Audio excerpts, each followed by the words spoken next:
Good morning students, आपका अपना YouTube channel विकास mathematics में आपका स्वागत है।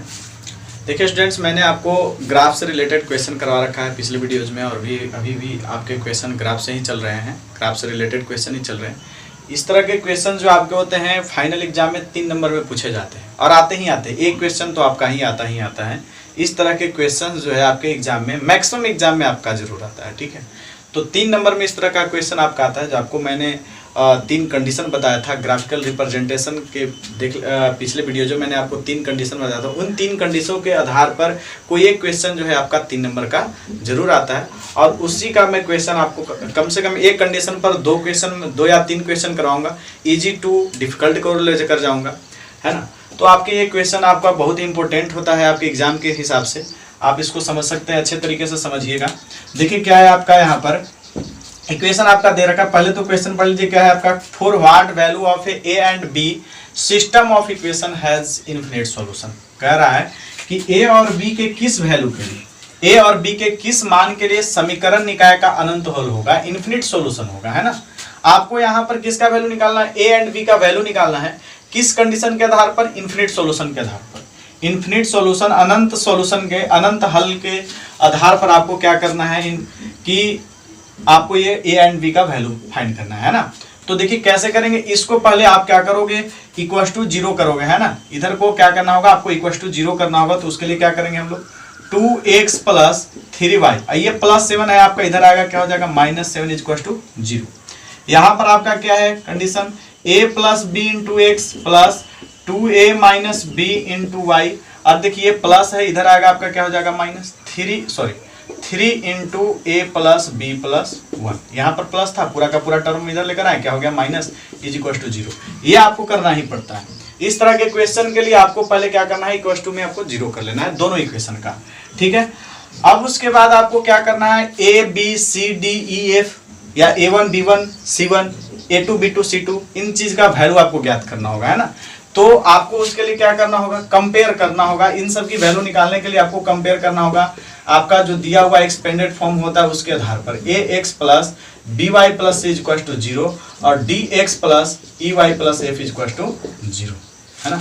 इस कंडीशन पर इसका ये आपका क्या है, expanded form of pair of linear equation in 2 variable है। 2 चरों वाले रैखिक समीकरण युग्म का क्या है, व्यापक रूप है। इसके साथ इसका क्या किया जाएगा, कंपेयर किया जाएगा, and find the value of A B C, है ना। इस तरह से आपको वैल्यू निकालोगे, उसके बाद आप कंडीशन के ऊपर रखोगे, किसके कंडीशन पर, इनफिनिट सॉल्यूशन के कंडीशन पर। देखिए स्टूडेंट ध्यान से, यहाँ पर आप पहले इक्वेशन से चल लीजिए, कंपेयर कर लीजिए। x कोएफिशिएंट ऑफ a, तो therefore x coefficient of a equal to कितना हो जाएगा, 2। यहाँ पर x का कोएफिशिएंट 2 है, यहाँ पर x का कोएफिशिएंट क्या है, a है। तो यहाँ पर इसका मतलब क्या होगा कि x का क्या हो गया, 2। यहाँ पर a इक्वल टू 2, a बराबर क्या हो गया आपका 2। x का कोएफिशिएंट a है, यहाँ पर x का कोएफिशिएंट 2 है, दैट मींस a की जगह पर क्या है 2, तो a इक्वल टू क्या हो गया 2। फिर उसी प्रकार b का वैल्यू निकालिए। y का कोएफिशिएंट b है, y का कोएफिशिएंट यहाँ पर +3 है, यानी 3 ही हो जाएगा। और यहाँ पर देखिए c आपका कांस्टेंट टर्म, c यहाँ पर क्या है, -7 है, तो c इक्वल टू क्या हो जाएगा, -7, है ना। यहाँ पर प्लस में c है, यहाँ पर माइनस में, तो आप माइनस यहाँ लिखोगे, ठीक है। अब करोगे d के लिए, तो x का कोएफिशिएंट 2, दूसरा इक्वेशन से चलते हैं, ये आपका दूसरा इक्वेशन, ये भी आपका दूसरा इक्वेशन है। सेकंड इक्वेशन से चलो आप, x का कोएफिशिएंट d, x का coefficient a plus b, therefore d equal to a plus b, बिल्कुल हो जाएगा आपका। x का कोएफिशिएंट d है, यहाँ पर x का कोएफिशिएंट a प्लस b है, तो d equal to a plus b हो जाएगा। फिर उसके बाद y का कोएफिशिएंट e है, y का कोएफिशिएंट 2a माइनस b है, तो y बराबर क्या हो जाएगा आपका 2a माइनस b, ठीक है। सॉरी y नहीं, b इक्वल टू हो जाएगा। और f इक्वल टू क्या हो जाएगा, f देखिए आपका कांस्टेंट है, कांस्टेंट के जगह पर क्या आपका -3 into a plus b plus 1। f आपका कांस्टेंट, यहाँ पर कांस्टेंट की जगह पर क्या है, -3a प्लस बी प्लस 1, यानी आपको लिखना होगा -3 into a plus b plus 1, ठीक है। ये आपने वैल्यू आपको निकालना है इसके साथ कंपेयर करके। कंडीशन अप्लाई करने से पहले आपको इस तरह से वैल्यू निकालना होगा, ए बी सी का, डी ई एफ का, इस तरह से वैल्यू निकालोगे। किसके साथ कंपेयर करोगे, आपका जो expanded form pair of linear equation उसके साथ कंपेयर करोगे। कंपेयर करने के बाद वैल्यू आपका फाइंड हो जाएगा। उसके बाद आपको क्या करना है, थर्ड जो आपका कंडीशन है इन्फिनिट सॉल्यूशन का, अनंत हल का जो हमने कंडीशन आपको बता रखा है उसको यहाँ पर पुट करेंगे। उसके द्वारा फिर हमें खुद पे खुद क्या मिलेगा, ए एंड बी का वैल्यू मिल जाएगा। कैसे देखिएगा स्टूडेंट, ध्यान दीजिएगा। यहाँ पर क्या होता है कंडीशन, फॉर इन्फिनिट सॉल्यूशन लिखेंगे, यहाँ फॉर इन्फिनिट सॉल्यूशन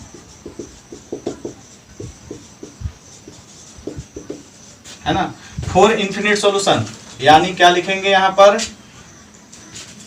अनंत हल के लिए, अनंत हल के लिए क्या है कंडीशन, क्या है, a by d not equal to b by e, sorry equal to c by f, है ना। तीनों ही आपका क्या होता है, इक्वल्स में होता है। a by d, b by e, c by f तीनों आपके क्या होते हैं, इक्वल में होते हैं। तीनों कंडीशन आपके क्या होते हैं, इक्वल में होते हैं। तीनों का रेशियो इक्वल में होता है, तब आपका बनता है क्या, इन्फिनिट सॉल्यूशन। ठीक है। अब a बाई डी, a के जगह पर क्या रहेगा, 2 रहेगा, और d की जगह पर क्या होगा, a प्लस बी होगा, बिल्कुल हो जाएगा। बराबर b के जगह पर क्या है, 3 है, 3 रख लेंगे। e के जगह पर क्या है, 2a माइनस बी, तो 2a माइनस बी को यहाँ पुट कर लेंगे। इक्वल टू c आपका क्या है, -7 है, और f आपका क्या है, -3 into a plus b plus 1 है। हो जाएगा, बिल्कुल हो जाएगा, है ना। अब देखिए यहाँ पर माइनस से माइनस आपका क्या हो जाएगा, कट जाएगा, माइनस से माइनस कट गया। कंडीशन आपका क्या बचा हुआ है, फिर से देख ले एक बार, 2 by a plus b, 2 by a plus b equal to यहाँ से आपका है 3 by 2a minus b equal to क्या है, 7 by 3 into a plus b plus 1। ये आपका कंडीशन है। तो आप देखो यहाँ पर तीनों इक्वल में है, तीनों इक्वल में है, दो कंडीशन से चलेंगे, पहले इससे चलो फिर इससे चलो, आप चाहे इससे भी चल सकते हो, है ना। आप कोई भी कंडीशन को अप्लाई कर सकते हो यहाँ पर, या इससे कर लो, इससे कर लो, इससे कर लो, इससे कर लो, कोई भी आप कंडीशन अप्लाई करो, वहां से आपको क्या हो जाएगा, इक्वेशन मिलेगा और आपका ए एंड बी का वैल्यू फाइंड हो जाएगा, है ना। तो पहले हम मान लेते हैं इस वाले कंडीशन से, सर इससे चल रहा है, फिर उसके बाद इससे चल लेंगे, ठीक है ना। ये पहले इससे इक्वल में कर लेंगे, फिर इसके इक्वल में करेंगे। तब तक के अब स्क्रीनशॉट लीजिए स्टूडेंट्स।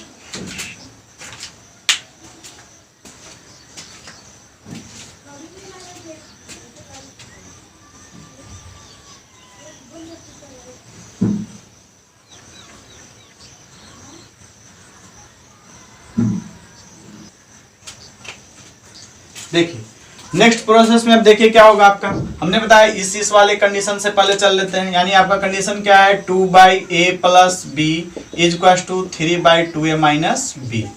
अब क्रॉस मल्टीप्लीकेशन आप कर लो, यहाँ से क्रॉस मल्टीप्लीकेशन तिरछा तिरछी गुना कर लो। 2a में करोगे 2 से गुना तो 2a माइनस बी हो जाएगा। 3 में गुना करोगे a प्लस बी से तो 3 इंटू a प्लस बी हो जाएगा, है ना। अब मल्टीप्लाई करेंगे, 2 जा कितना हो गया 4a, 2 में इतना करेंगे 2b, 3 में से करेंगे 3b, सॉरी 3a, और 3 में b से करेंगे क्या होगा 3b, है ना। यानी आप यहाँ पर क्या कर लो, a का एक वैल्यू एक साथ रख लो, b का वैल्यू एक साथ कर लो। ये +3 है, इधर आएगा क्या हो जाएगा आपका -3 है, तो 4 हो जाएगा आपका। यहाँ पर पहले से इधर का आपको 3b है, ये माइनस उधर जाएगा, आपका क्या हो जाएगा +2b हो जाएगा, है ना।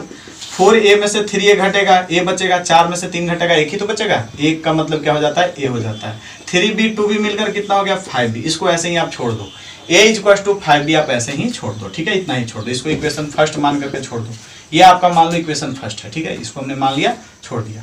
अगली कंडीशन आप चल लो इससे 3 बाई 2a माइनस बी और 7 बाई 3 माइनस 2ab से, इससे चल लेते हैं हम लोग, है ना। अगेन हम लोग चल रहे हैं कंडीशन किससे चल रहे हैं हम लोग, तो लिखेंगे यहाँ पर 3 by 2a minus b equal to 7/3 into a plus b plus 1, है ना, ये हम लिख सकते हैं। क्रॉस मल्टीप्लीकेशन इसमें भी आपका हो जाएगा, 3 3 जा 9 into a plus b plus 1। यहाँ पर भी क्रॉस मल्टीप्लीकेशन करोगे 7 इंटू क्या हो जाएगा 2a minus b. Cross multiplication में मल्टीप्लाई कर लो, 9a हो गया, 9 में b से करोगे क्या हो जाएगा 9b, और 9 में 1 से करोगे क्या हो जाएगा 9a। 7 में 2 से करोगे कितना होगा आपका 14a, और 7 में क्या हो जाएगा आपका 7b, ठीक है ना। ठीक है, ये हो गया आपका। उसके बाद फिर देखो अब क्या हो जाएगा, यहाँ पर a को a के साथ अरेंज कर लेंगे, b को b के साथ अरेंज कर लेंगे, है ना। यहाँ से भी वैसे ही a को a के साथ, b को b के साथ अरेंज कर लेते हैं। क्या हो जाएगा आपका 9a माइनस 14a, और यहाँ पर देखिए प्लस में था, इधर आया माइनस में हो गया, ये प्लस है उधर जाएगा माइनस में होगा आपका। पहले से इधर आपका क्या है -7b है, और ये देखिए आपका प्लस है उधर गया क्या होगा -9b हो जाएगा, ठीक है। और यहाँ पर +9 भी तो था, इधर को ला दो इसको भी, तो -9 हो जाएगा। 9a 14a मिलकर माइनस हो जाएगा, कितना हो जाएगा 5a, और -7 भी -9 भी मिलकर कितना होगा -16 भी -9 हो जाएगा। देखिए -5 a का वैल्यू आपको यहाँ पर देखिए a का वैल्यू कितना आया है 5b है ना, a का वैल्यू कितना है 5b, तो a के जगह पर 5b को पुट कर लेते हैं, 5b हो गया इक्वल टू -16b -9 मल्टीप्लाई करेंगे -25b, ये -16 भी है, इधर को आएगा +16 भी हो जाएगा, और इधर को आपका क्या बच गया -9। 25b में से 16 भी जाएगा, कितना बचेगा -9b, आपका बच जाएगा कितना -9b इक्वल टू क्या हो जाएगा -9।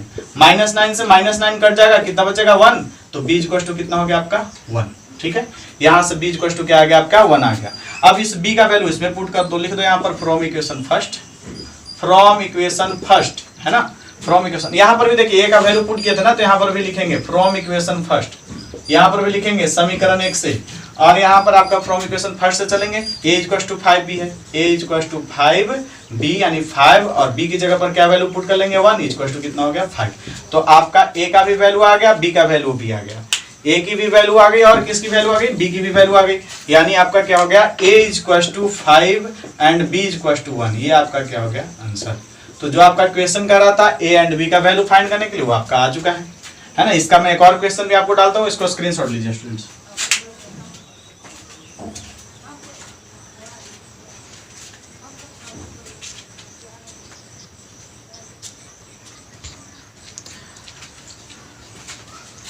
देखिए स्टूडेंट्स, ये आपका दूसरा क्वेश्चन हो गया, उसी कंडीशंस के ऊपर है जो आपका अनंत हल इंफिनिट सॉल्यूशन था, उसी के ऊपर दूसरा क्वेश्चन थोड़ा वो आपका डिफिकल्ट हो गया था। अब इजी क्वेश्चन को कर लेते हैं थोड़ा, है ना। पहला क्वेश्चन जो आपको बताया वो थोड़ा डिफिकल्ट था, अब इजी क्वेश्चन को कर लेते हैं, है ना। इजी डिफिकल्ट दोनों सीख लेंगे, काम आएगा आपके लिए। मीडियम फिर अपने आप बन जाएंगे, जब इजी और डिफिकल्ट आप सीख लोगे तो मीडियम अपने आप बन जाएंगे। तो आप डिफिकल्ट क्वेश्चन को देखिए, इजी क्वेश्चन को देखिए, डिफिकल्ट को आपने देख रखा है, ठीक है। चलिए अब इसमें आपका वही करना है, कंपेयर करना। पहले से ही इसमें 0 किया हुआ है, इसमें आपको इक्वल टू पहले से ही क्या किया हुआ है 0 कर किया हुआ है, तो आपको करने की जरूरत नहीं। कंपेयर करेंगे कि किसके साथ, ax plus by plus c equal to 0 and dx plus ey plus f equal to 0। इन दोनों पर हम क्या कर लेंगे, कंपेयर कर लेंगे, है ना। कंपेयर करेंगे x coefficient of a, x coefficient a equal to k, यानी a इक्वल टू क्या हो गया आपका k। b इक्वल टू क्या हो जाएगा, y का कोएफिशिएंट है b, y का कोएफिशिएंट यहाँ पर कितना है 3, तो b इक्वल टू कितना हो जाएगा 3। c के जगह पर क्या है -k-3, क्योंकि c प्लस में होता है, यहाँ पर किसमें है माइनस में है, तो c बराबर लिख सकते हैं -k-3, है ना। फिर उसके बाद अगर नेक्स्ट में चलेंगे हम लोग, x का कोएफिशिएंट d है, x का कोएफिशिएंट यहाँ पर 12 है, d इक्वल टू कितना हो जाएगा 12। y का कोएफिशिएंट d है, y का कोएफिशिएंट k है, तो y इक्वल टू क्या हो जाएगा k, सॉरी y नहीं b, e कोएफिशिएंट क्या हो जाएगा k, और f क्या है आपका -k, f क्या है -k। इस तरह से कंपेयर करके वैल्यू निकालेंगे ABCDF का, और उसके बाद फिर से आपका वही कंडीशन का सॉल्यूशन है ना, किसके लिए, for infinite solution, for infinite solution, condition for unique solution, अनंत हल के लिए सॉल्यूशन। अनंत या अनगिनत दोनों चीज एक ही है आपका, अनंत हो या अनगिनत लिखा हो दोनों का मतलब एक ही है, अनगिनत हल के लिए, ठीक है। इसके लिए अगर कंडीशन का अप्लाई किया जाए तो क्या कंडीशन है आपका, a/d equal to b/e equal to क्या है c/f, ये आपका कंडीशन है। a की वैल्यू कितना है आपका k है, पुट कर दिया, d की वैल्यू कितना है 12 पुट कर दिया, b की वैल्यू कितना है 3 कर लिया, और e का वैल्यू क्या है k पुट कर दिया, c का वैल्यू क्या है -k-3, और f का वैल्यू क्या है -k। देखिए माइनस से माइनस आपका कट जाएगा, यानी हम अगले कंडीशन में लिख सकते हैं इसको क्या, k/12 is equal to 3/k is equal to k-3/k, ये आप लिख सकते हो। फिर से आपको वैसे ही कर लेना है, दो कंडीशन को अप्लाई कर लेना है, पहले इससे चलेंगे फिर इससे चलेंगे, है ना। दो कंडीशन को अप्लाई करेंगे, दो को साथ लेकर के चलेंगे, दो इक्वल को साथ में लेकर चलेंगे।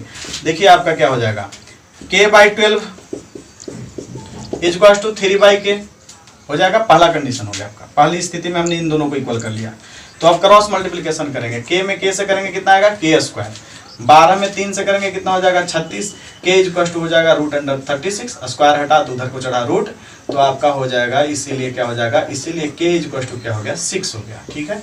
k की वैल्यू कितनी हो गई 6 हो गई, है ना।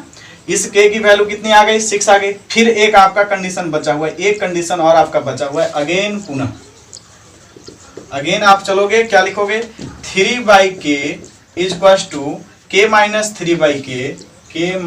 3/k क्रॉस मल्टीप्लीकेशन 3k और k में फिर इससे करोगे k इंटू k माइनस 3, यहाँ से आपका आ जाएगा 3k में k से करोगे k स्क्वायर और यहाँ पर आपका जो हो जाएगा, सॉरी इसको पुनः मत कीजिए, ऐसे छोड़ दीजिए, k इंटू k माइनस 3, तो k से k आपका कट जाएगा, इधर भी मल्टीप्लाई में इधर भी मल्टीप्लाई में कट गया, 3 इक्वल टू k माइनस 3 बचा, माइनस से इधर को आएगा प्लस हो जाएगा, माइनस को तो इधर को क्या हो जाएगा प्लस, यानी 3 प्लस 3 इक्वल टू कितना हो गया 6। दोनों ही कंडीशनों में आपका k इक्वल टू 6 आ गया, यानी आंसर आपका हो गया k इक्वल टू 6 है ना। k की वैल्यू पूछ रही थी, k की वैल्यू कितनी आ गई 6 आ गई, यही आपका क्या हो गया आंसर हो गया। ठीक है, तो कोई भी कंडीशन आपका, कोई भी क्वेश्चन अनंत हल के लिए आए, इन्फिनिट सॉल्यूशन के लिए आए, बस इस तरह से आप ABCDF का वैल्यू निकालिए, इस कंडीशन पे पुट कीजिए, दोनों कंडीशनों से पारापारी चल करके, दोनों टर्म्स के पारापारी चल करके आप क्या करो कि k की वैल्यू निकालो, अगर 2 आ जाते हैं तो दोनों आंसर है, एक आए तो एक ही आंसर है आपका। ठीक है, तो इस तरह से आप कर सकते हो, इसका स्क्रीनशॉट लीजिए स्टूडेंट्स, फिर मैं दूसरे कंडीशन का क्वेश्चन सॉल्यूशन करता हूं।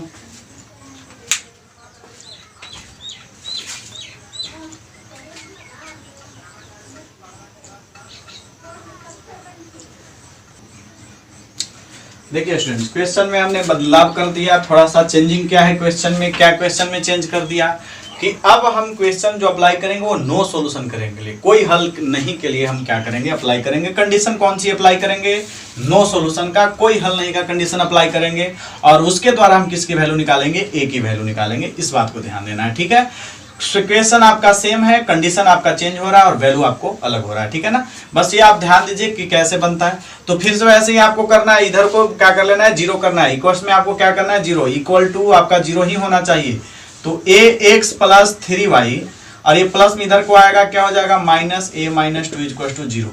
फिर यहाँ पर आपका है 12a और देखिए प्लस इधर को आएगा माइनस a इक्वल टू क्या हो जाएगा 0। ये हो गया समीकरण फर्स्ट, ये हो गया आपका समीकरण सेकंड। ठीक है, इसको कंपेयर करेंगे किसके साथ, कंपेयर करेंगे ax plus by plus c equal to 0 और किससे dx plus ey plus f equal to 0, इसके साथ ही तो कंपेयर करना है, इसके साथ ही तो कंपेयर करके ABCD की वैल्यू निकालना है। कर लेते हैं, ax यहाँ पर भी x, यानी a बराबर a ही है आपका, by यहाँ पर b 3 है, b आपका क्या है 3 है, c का क्या हो जाएगा वैल्यू, c बराबर हो जाएगा माइनस a माइनस 2, dx यानी x d है तो क्या हो जाएगा d इक्वल टू 12 और ey तो y का जगह पर क्या हो जाएगा a ही हो जाएगा आपका, और f के जगह पर क्या होगा माइनस a होगा। ठीक है ना, a के जगह पर क्या हो जाएगा, f के जगह पर माइनस a होगा। ठीक है, चलिए कंडीशन किसके लिए, नो सॉल्यूशन के लिए, ABCDF की वैल्यू आ गई। अब नो सॉल्यूशन के लिए कंडीशन, फॉर नो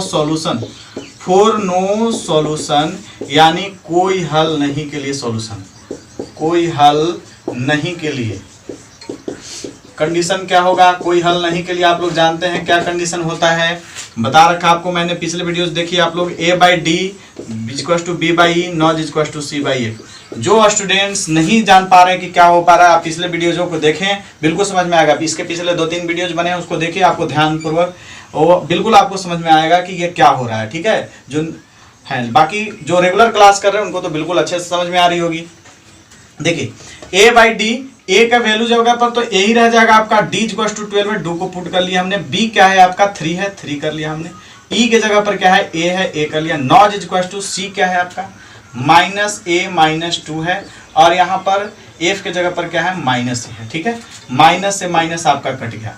ठीक है, कंडीशन क्या आपका बच गया, a बाई 12 3 बाई a और क्या हो गया a माइनस 2 बाई a, है ना, ये आपका हो गया। ठीक है, दो कंडीशन से वैसे ही इसमें भी कर लेना है, दो कंडीशन से, नॉट इक्वल टू यहाँ पर दोनों कंडीशन से यहाँ पर चलना है ना, दो कंडीशन में, तो दो कंडीशन से चलेंगे क्या हो जाएगा आपका, तो a by 12 equal to 3 by a, cross multiplication कीजिएगा a स्क्वायर, a में से कीजिएगा a स्क्वायर, 12 में 33 से कीजिएगा 36, a equal to root under 36 यानी a इक्वल टू 6। ठीक है, ये आपका हो गया a का वैल्यू आया, ये किसकी वैल्यू आ गई, a की वैल्यू आ गई। अब उसके बाद देखिए दूसरी जो कंडीशन है उसके अनुसार चलेंगे, दूसरे इक्वल में 3 by a not equal to a minus 2 by, अगर आप इसको सोल्यूशन करो या ना करो कोई फर्क नहीं पड़ता, लेकिन समझना है कि इसमें क्या छिपा हुआ होता है, क्या है ये नॉज इक्वल टू क्या है, इसको हम समझा देते हैं आपको। 3 में a से मल्टीप्लाई करेंगे 3 हो जाएगा आपका, ये दोनों करोगे a स्क्वायर माइनस 2a हो जाएगा, चाहे गुना मत कर लो, आप गुना कर रहे हो तो लेंदी हो जाता है, a माइनस 2 का हो जाएगा, a में गुना करेंगे a माइनस 2 होगा, क्रॉस मल्टीप्लीकेशन कर लिया हमने, नॉज इक्वल टू है a से a कट गया आपका, 3 इक्वल टू a माइनस 2। अब यहाँ पर देखिए माइनस इधर को आएगा प्लस हो जाएगा, यानी a not equal to 3 plus 2 यानी a नॉज इक्वल टू 5।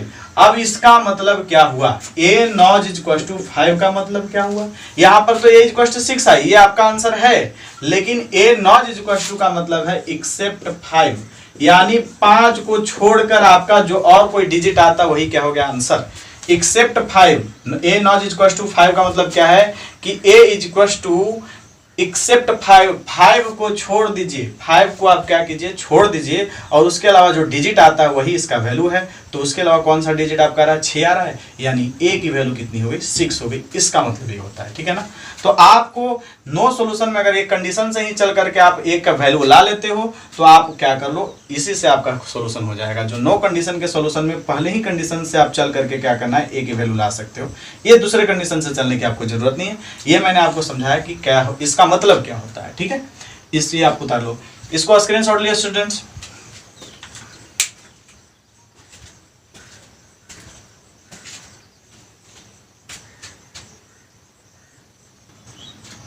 देखिए दूसरा क्वेश्चन, देखिए मैंने सिर्फ क्या क्या क्वेश्चन को चेंज किया, वैल्यू आपको वही निकालना है, कंडीशन भी आपका वही है, आपको क्या करना है वैल्यू आपको निकालना है वही और कंडीशन भी आपका वही है। क्वेश्चन को हमने चेंज किया, थोड़ा डिफिकल्ट कर लिया क्वेश्चन को, डिफिकल्ट क्या सब इजी होता है, तो आप क्वेश्चन को थोड़ा वेरिएशन कर लेते हैं हम लोग, है ना, इसमें थोड़ा कुछ और आपको सिखाते हैं। अच्छा आपको मैंने बताया था कि एक्सपेंडेड फॉर्म आपको दो तरीकों से हमने दिखाया था, ax plus b y plus c equal to 0, एक हो गया आपका dx plus e y plus f equal to 0, ये भी आपका एक्सपेंडेड फॉर्म में था, या हमने ये भी आपको बोला था a1x plus b1y plus c1 equal to 0, a2x plus b2y plus c2 equal to 0। हमने बोला था एक्सपेंडेड फॉर्म किसी बुक में आपको ये मिलेगा, किसी बुक में आपको ये मिलेगा, दोनों का मतलब एक ही है ना। d की जगह पर a2 है, e की जगह पर b2 है, f के जगह पर c2 है, और कुछ नहीं, नथिंग, बस खाली चेंज किया गया है, नाम को चेंज कर दिया गया है, डिजिट्स को चेंज कर दिया गया है, a1 है, b b1 है, c c1 है ना, इस तरह से, ठीक है। अब मैं इसके ऊपर आपको कंपेयर करके बना देता हूँ, थोड़ा क्वेश्चन इससे भी हो जाए, जो कमजोर बच्चे होंगे वो अच्छे से सीख जाएंगे कि अगर a1 b1 दिया हो कंफ्यूज नहीं हो जाए कि हाँ हमने a1 b1, हमारे बुक में a1 b1 है और सर जो है वो ax bx वाले बता रहे हैं, ठीक है। तो आपको a1 b1 से भी एक दो क्वेश्चन करवा देते हैं, कोई जरूरत नहीं कंफ्यूजन होने की। देखिए कंपेयर करते हैं, अब a1 के साथ कंपेयर कीजिए, x कोएफिशिएंट a1, अच्छा इसको तो पहले आपको चेंज करना होगा ना, इसको 0 करना होगा ना इधर को, तो 3x प्लस वाई, अब प्लस 1 इधर को आएगा, माइनस 1 इक्वल टू क्या हो जाएगा 0, इसको भी करो आप 2a minus 1 x plus a minus 1 y, और प्लस में इधर को आया माइनस में हो गया 2a प्लस 1 इक्वल टू 0, ठीक है। ये आपका हो गया, दोनों तरफ में क्या होगा इक्वल टू 0 हो गया। अब यहाँ से वैल्यू हम किसका निकाल रहे हैं, इसके साथ आप कंपेयर नहीं कर रहे, इसके साथ कंपेयर कर लेते हैं, कुछ क्वेश्चन इस पर बना लेते हैं ताकि बच्चों को क्लियरेंस मिल जाए। दोनों का मतलब एक ही है, लेकिन दोनों का मतलब एक ही है, थोड़ा सा वेरिएशन डिजिट का है, बाकी आपका सेम चीज है। अब देखिए x का कोएफिशिएंट a1, x का कोएफिशिएंट 3, यानी a1 equal to 3, y coefficient b1, y का कोएफिशिएंट यहाँ कुछ नहीं तो एक छिपा हुआ होता है, यानी b1 इक्वल टू कितना हो गया 1, और c1 है तो यहाँ पर क्या है -1 है, तो यानी क्या हो जाएगा आपका c1 -1 हो जाएगा, ठीक है। d x का कोएफिशिएंट a2 है, x का कोएफिशिएंट 3 है, तो a2 इक्वल टू कितना हो गया 3, सॉरी अब दूसरे इक्वेशन से कंपेयर करेंगे ना, दूसरे इक्वेशन को किससे, दूसरे इक्वेशन से, x coefficient a2, x coefficient है 2n-1, यानी a2 इक्वल टू क्या हो गया 2a-1, b2 क्या हो जाएगा, b2y का कोएफिशिएंट, b2y का कोएफिशिएंट क्या हो जाएगा a-1, और c2 क्या हो जाएगा आपका, जो c2 है वो किसके साथ हो जाएगा -2a+1 के साथ हो जाएगा, है ना। तो ये चीज आपकी वैल्यू आ गई। कंडीशन आपको कौन सा लगाना है नो सॉल्यूशन के लिए, for no solution, no solution के लिए कंडीशन आपको लगाना है, क्या हो जाता है आपका a1/a2 equal to b1/b2 not equal to c1/c2 होता है, बिल्कुल जहां a/d b/e c/f हो रहा था वो a1a2 b1 b2 c1 c2 हो जाएगा, है ना। कर लो आप, कर लो इसके साथ कर लो, आप वैल्यू पुट कर लो, a1 की वैल्यू कितनी हो गई 3 हो गई, a2 की वैल्यू कितनी हो गई 2a-1 हो गई, ठीक है, इक्वल टू b1 की वैल्यू कितनी हो गई 1, और बी टी की वैल्यू कितना हो गया a-1 है ना। वैल्यू को पुट कर दे रहे। a2 आपका क्या हो गया, a1 आपका था 3 तो a1 की जगह पर 3, a2 आपका है 2a-1 2a-1, b1/b2 है, b1 आपका है 1, b2 है आपका a-1, not is equal to c1/c2, c1 कितना है -1 है, c2 आपका कितना है -2a+1 हो गया। वैल्यू पुट कर लिया। वैसे ही आप कर लो, एक बार इससे है ना कर लेते हैं। इसको से नहीं भी चलेंगे, हम आपको बता ही चुके हैं कि इससे अगर नहीं चलते तो आपको तो एक ही वैल्यू निकालना है ना। इसमें एक ही वैल्यू नहीं निकलती, नॉट इक्वल टू का मतलब कि वैल्यू आप नहीं निकालते हो, इसमें आपका एक ही वैल्यू निकलती है। ठीक है, चलिए क्रॉस मल्टीप्लीकेशन हो जाएगा यहाँ पर आपका। चलते हम किस कंडीशन से चल रहे हैं, 3/2a-1 equal to 1/a-1। Cross multiplication करेंगे 3 × a-1 और 1 से मल्टीप्लाई करोगे तो आपका हो जाएगा 2a-1, यानी क्या हो जाएगा 3a-3 इक्वल टू 2a-1। ए को एक जगह पर 3a + 2a इधर को आया -2a हो गया, -1 था प्लस उधर -3 जाएगा +3 हो जाएगा आपका। 3a में से 2a जाएगा कितना बचेगा a, और 3 में से 1 जाएगा कितना बचेगा 2। यही आपका आंसर हो गया a = 2 आंसर। अगर नहीं चलना चाहते दूसरे कंडीशन से तो मत चलिए, है ना, कोई दिक्कत नहीं। आपको a की वैल्यू फाइंड करनी थी, a की वैल्यू मिल गई 2 हो गया। इसमें तो मिलेगा ही नहीं ना, a नॉट इक्वल टू में आएगा आंसर आपका, a नॉट इक्वल टू आएगा। नॉट इक्वल टू से हमको मतलब नहीं है, हमको मतलब है इक्वल टू से।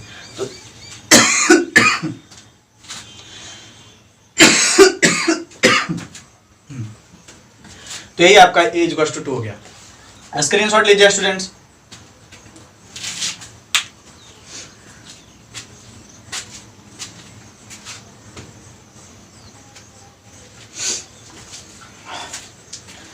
तो आपको मैंने देखिए स्टूडेंट्स दो कंडीशन के ऊपर क्वेश्चन करवा दिया है। तीसरे कंडीशन के ऊपर क्वेश्चन मैं आपको नेक्स्ट वीडियो में करवाऊंगा। बाकी मैंने आपको बता रखा है कि चाहे BSc वाले हो, CBSE वाले हो, हिंदी मीडियम हो, इंग्लिश मीडियम हो, किसी भी राइटर का बुक का सॉल्यूशन चाहिए तो आप कमेंट बॉक्स में लिखिए, आपको उस बुक का सॉल्यूशन जरूर मिलेगा। अगर मेरी वीडियो आपको पसंद आता हो तो लाइक एंड सब्सक्राइब जरूर कीजिएगा।